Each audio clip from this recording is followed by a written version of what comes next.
স্পর্শ শব্দটা শুনতে খুব ছোট হলেও এর ভূমিকা কিন্তু আমাদের জীবনে অনেকটা বড়। আমরা অনেকেই মনে করে থাকি যে এই একটা স্পর্শ এমন কি করতে পারে। যদি আমি বলি যে এই স্পর্শ একটা গোটা মানুষের জীবনকে আবার নতুন করে বাঁচিয়ে দিতে পারে।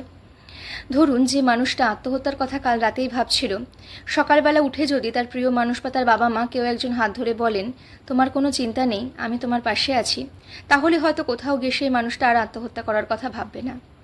বা যে বাচ্চাটা পড়াশোনায় আগে ভালো রেজাল্ট করতো, তার বাবা মা হয়তো তাকে দিনের পর দিন পাত্তাই দিচ্ছে না, তার ফোন নিয়ে ব্যস্ত বা বন্ধুবান্ধব নিয়ে ব্যস্ত, বা এমনিই হয়তো তাকে পাত্তা দিচ্ছে না, হয়তো তাকে যদি সে জড়িয়ে বলতো তোমার কোনো চিন্তা নেই, তোমার সমস্ত মন খারাপের সঙ্গী কিন্তু আমি, তাহলে হয়তো সেই বাচ্চাটা আরেকবার হলেও ভাবতো যে আমি আরেকটু কিভাবে পড়াশোনা বেটার করতে পারি।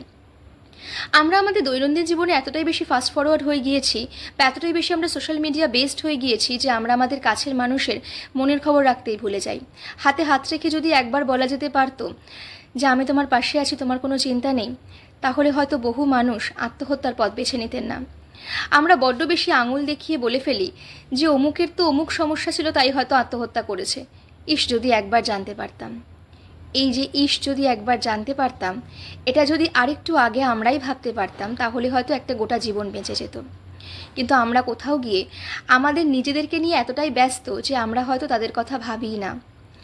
জেনারেলি অনেক ক্ষেত্রে দেখতে পাওয়া যায় যে মানুষ বড্ড বেশি বলে যে আমি ভীষণ স্ট্রং, কিন্তু আলটিমেটলি দিন শেষে গিয়ে দেখা যায় যে প্রত্যেকটা মানুষের মধ্যেই একা হয়ে যাওয়ার একটা ভয় আছে।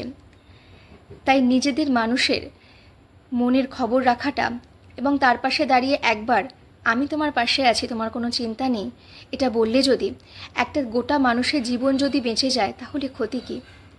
নিজের লোকেদের পাশে থাকুন, সুস্থ থাকুন, ভালো থাকুন।